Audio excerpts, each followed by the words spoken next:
Okay, so here we see that this is the situation of fuller employment, means there is no involuntarily unemployment. अब क्या होगा, this curve is shift. अब ये जो situation है here, this situation, इस situation का मतलब क्या है? दिस ई पॉइंट, ये जो ई पॉइंट है ना, ये एक ऐसा पॉइंट है जिस पॉइंट पर सारे लोगों को काम मिल गया है, all the resources are employed, all resources are employed, and still more people are required to work. सारे लोगों को रोजगार मिल गया है, बट स्टिल और भी लोग अभी चाहिए काम करने के लिए. क्या होगा बताओ इस सिचुएशन में? What will happen?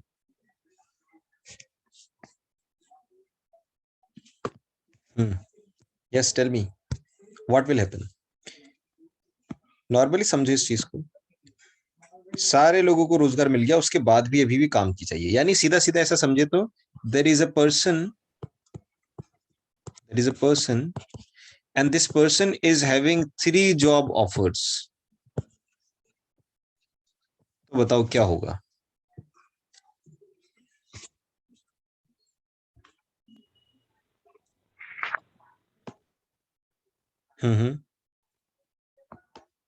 Yes yes yes, sir उसको जिसमें इनकम ज्यादा मिलेगी वो उसमें जाएगा, है ना. यानी लोगों की डिमांड ज्यादा है, तो what will happen, people will demand more money. Market में उनका भाव बढ़ गया भैया, तो they will demand for more money. That's really simple. ऐसा होने वाला है, and literally it will happen. So people will demand more money. ठीक है, जब ऐसा होगा तो ठीक है, ज्यादा डिमांड करेंगे तो अच्छी बात है, उनके वेजेस क्या होने लग जाएंगे, बढ़ जाएंगे. वेजेस अगर बढ़ेंगे इसका मतलब क्या हुआ? इसका मतलब क्या हुआ? वेजेस बढ़ेंगे इसका मतलब एग्जैक्टली, है ना. वेजेस बढ़ रहे हैं मतलब वो महंगे हो जाएंगे. People will become more expensive, resources will become more expensive. ठीक है, तो this will give rise to another gap, है ना. This will give rise to another gap as we can see here.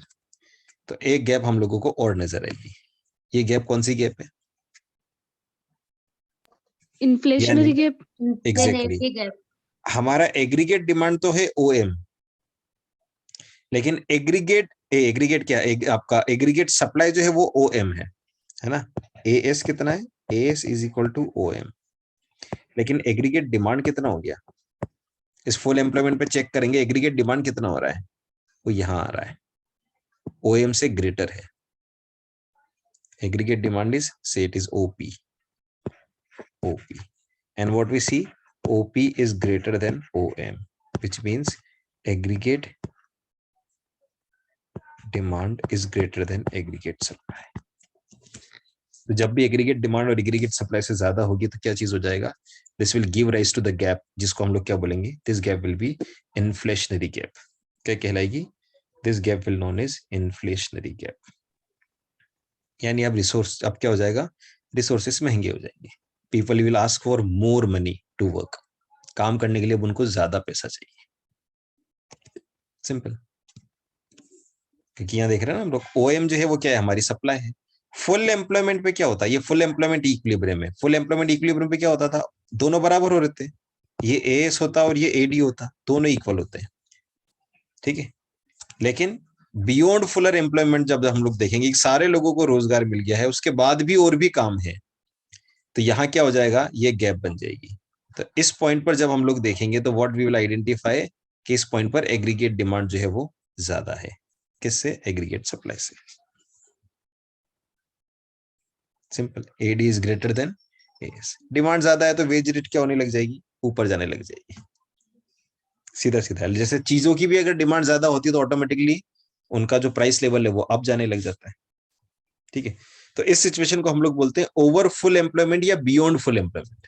दोनों में से कुछ भी बोल सकते हैं. Beyond full employment. अभी इंडिया, तीन जो सिचुएशन है, इन तीनों में से कौन सी सिचुएशन में आप इंडिया को देखते हैं? Under employment. Very good, under बढ़िया। Employment. Under employment.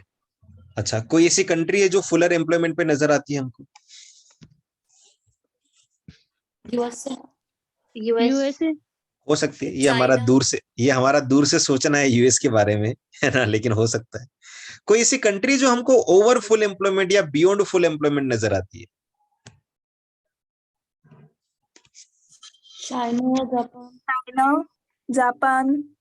China, Japan, ठीक है, हो सकता है। हमारे पास में भी कोई फैक्ट नहीं है, but then it is possible. हमको क्या चेक करना है? ये तीनों चीजें, तीनों में से हम लोगों को चेक करना है कि इनवॉलेंटरीली अनएम्प्लॉयमेंट कहां पर है, कहां ऐसा हो रहा है कि the country is hiring, outsourcing it's work outsource कर रहा है। इसका मतलब क्या है कि उनकी कंट्री में उतने लोग ही नहीं है कि वो उस काम को डिवाइड कर पाए, या फिर उतने एबल लोग नहीं है, इस वजह से वो आउटसोर्स करते हैं। So there are many countries who are outsourcing the work. It means somewhere they are having fuller employment or beyond fuller employment. It might be possible. Okay.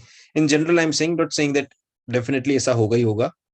But then if it is outsourcing, एक reason हो सकता है कि labour cheap है, तो वही वाली बात हो गई कि एग्जिस्टिंग वेज रेट पे काम करने को तैयार है नहीं है, या फिर कंपनी देख रही है कि आउटसोर्स करके उनको अगर चीप लेबर में काम हो जाता है तो कंपनी उस तरह से काम चला रही है।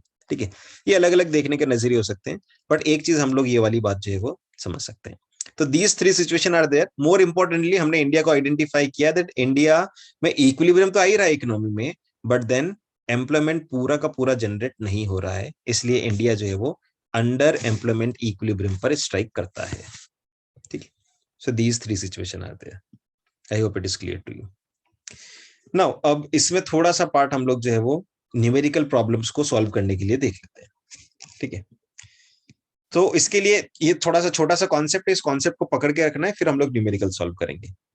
सो the concept is AD is equal to C plus I होता है, AS is equal to C plus होता है। इस तरह से I और S दोनों बराबर हो जाते हैं। ठीक है, कंजप्शन फंक्शन होता है C is equal to A bar, या इसको C बार भी लिख सकते हैं, प्लस MPC इंटू Y, जिसको हम BY बोल रहे थे, तो B यहाँ पर MPC है। ये कंजप्शन फंक्शन है। Next we are having a saving function. Saving function में क्या हो रहा है, जो हमारा ऑटोनोमस कंजप्शन है वो नेगेटिव में दिया हुआ है, प्लस MPC की जगह MPS आ जाता है और इनकम आ जाता है। ठीक है, ये सेविंग फंक्शन है। Next we will see here is okay, ये तो खेल लिखा हुआ है क्या, सी प्रेजेंट। अब आप करें काम, ये जो स्क्रीन है, okay, take screenshot of this screen, take screenshot, because when we'll be solving the question this will help you. लिखा हुआ होगा आपके पास obviously, but then take screenshot also अभी के लिए, so that you have something. चलो आगे बढ़ते हैं। Now possible conditions क्या क्या है? Y is equal to A plus MPC into Y plus I हो सकता है, या अगर इसकी I की जगह हम S लिख दे तो वो भी करेक्ट है, because ultimately we have seen कि इक्विलिब्रियम पे क्या होता है, I और S दोनों बराबर होते हैं, तो दोनों में से कोई भी सिचुएशन हो सकती है, बट कब हो सकती है, only at equilibrium. When there is equilibrium then only this situation can be there. Okay, at equilibrium S is equal to I. All right, now problem. This is the question. If in an economy C is equal to 500 plus 0.5 into Y. My question to you is, ये बताओ मुझे, ये 0.75 क्या चीज है? MPC.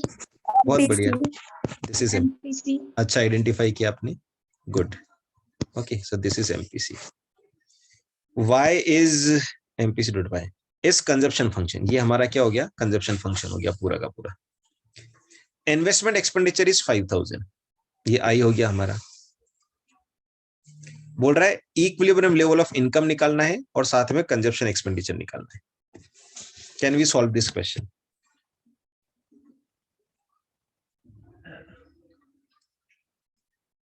Can we solve this question? दोनों फॉर्मूले आप लोगों को प्रीवियस स्क्रीन पे दिए थे। चलो then solve and let me know. Okay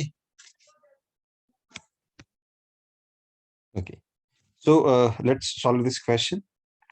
So the solution will be in few simple steps. सबसे पहले क्या करना है, to calculate equilibrium level of income, we have got this formula. Y is equal to C. हमने देखा ना y is equal to C plus I होता है. So this C is consumption function.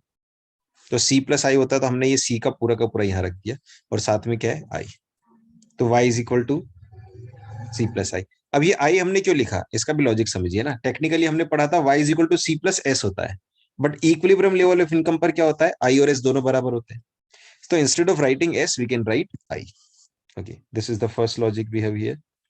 Now इसमें अब वैल्यूज हम put करेंगे तो क्या हो जाएगा, इसका वैल्यू हम लोगों ने लग दिया ए बार हमको कितना दिया 500, ये पूरा का पूरा हमारा कंजप्शन फंक्शन हो गया.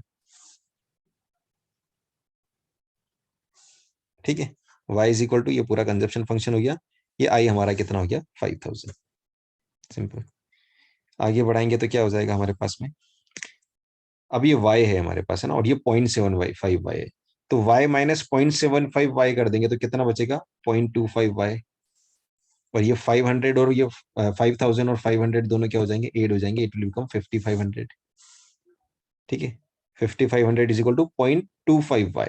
यहाँ y रखेंगे और ये 5500 डिवाइडेड बाय क्या कर देंगे हम लोग इसको, 5500 को व्हेन विल मल्टीप्लाइड बाय 0.25, तो हमारा आंसर जो है वो क्या आ जाएगा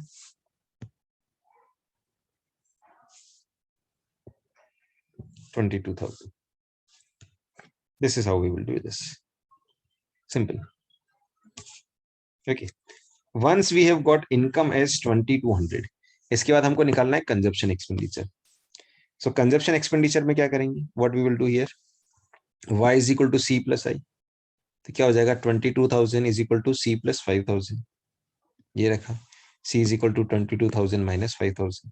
c क्या हो जाएगा हमारा 17,000. एट इक्विलिब्रियम s और i दोनों क्या हो जाते हैं हमारे बराबर हो जाते हैं. ये 5,000 सेविंग 5,000 है या इनकम 5,000 है, कोई बात, कोई फर्क नहीं पड़ता. हमारा क्वेश्चन हाउएवर यहाँ पर खत्म हो जाता है. c is equal to 17,000. Simple.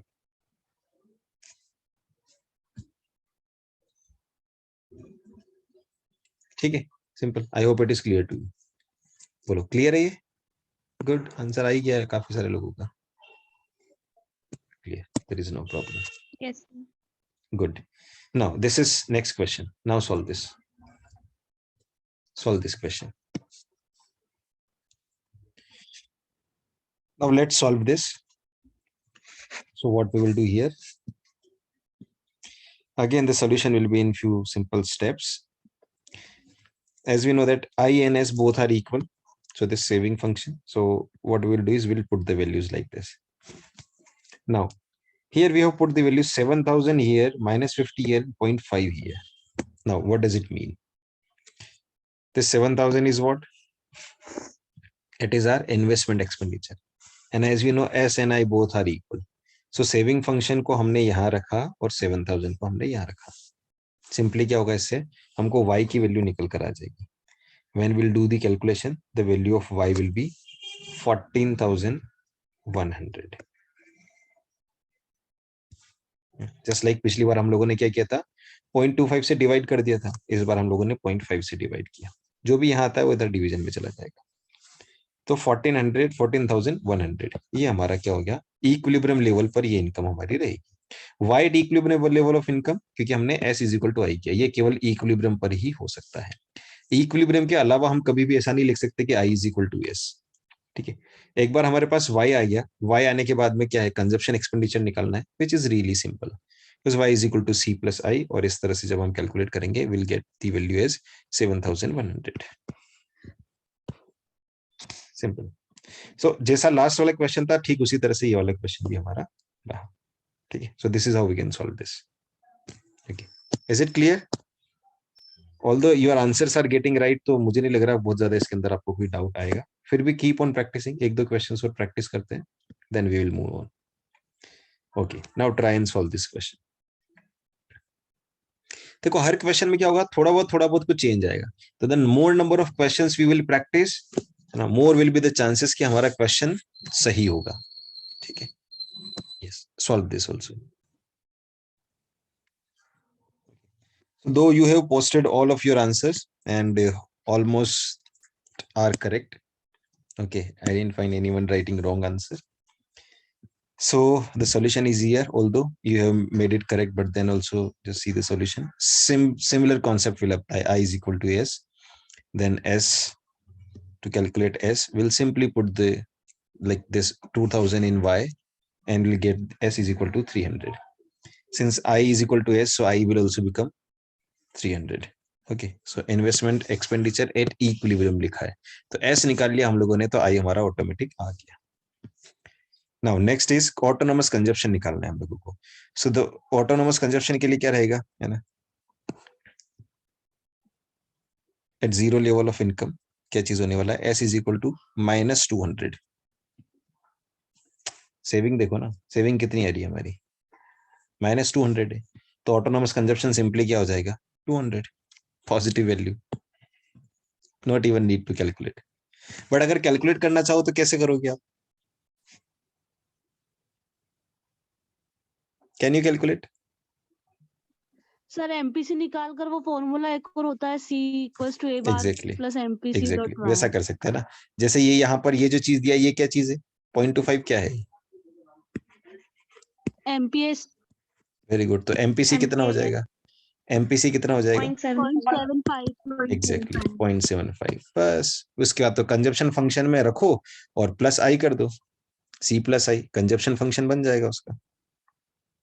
ठीक है, इस तरह से करके कर सकते हैं. चलो, और वैसे भी एक आप लोगों को आई गेस, अच्छा अभी नहीं बताया होगा मैंने, है ना, एक आई टेल यू कि ग्राफिकली भी देखेंगे और इक्वेशन वाइज भी देखेंगे that how to derive consumption function from saving function and saving function from consumption function. Okay, so remind me this. अगर इस चैप्टर में पढ़ते हुए अगर नहीं आता है तो मुझे रिमाइंड करना, क्योंकि ये एक इंपॉर्टेंट क्वेश्चन हो सकता है ना. How to derive consumption function from saving function and saving function from consumption function. ये दो तरह से हम पढ़ते हैं, ग्राफिकली भी डिराइव करते हैं और मैथमेटिकली भी डिराइव करते हैं. ग्राफिकली हमारे सिलेबस का पार्ट है, मैथमेटिकली बहुत ज्यादा मतलब नहीं बताया जाता है या बहुत सारी बुक्स में दिया भी नहीं होता है, बट फिर भी उसको हम लोग समझने की कोशिश करेंगे. ठीक है, तो दोनों तरह से हम उसको डिराइव करेंगे. ठीक है, चलो. So this question is up. Now this is the question. This you can note it down and you can do on your own. Okay, इसमें भी बहुत ज्यादा कुछ मुझे लग नहीं रहा ऐसा कुछ है, तो just note down this question and if you have any query you can ask. Last 1 minute is remaining in the class.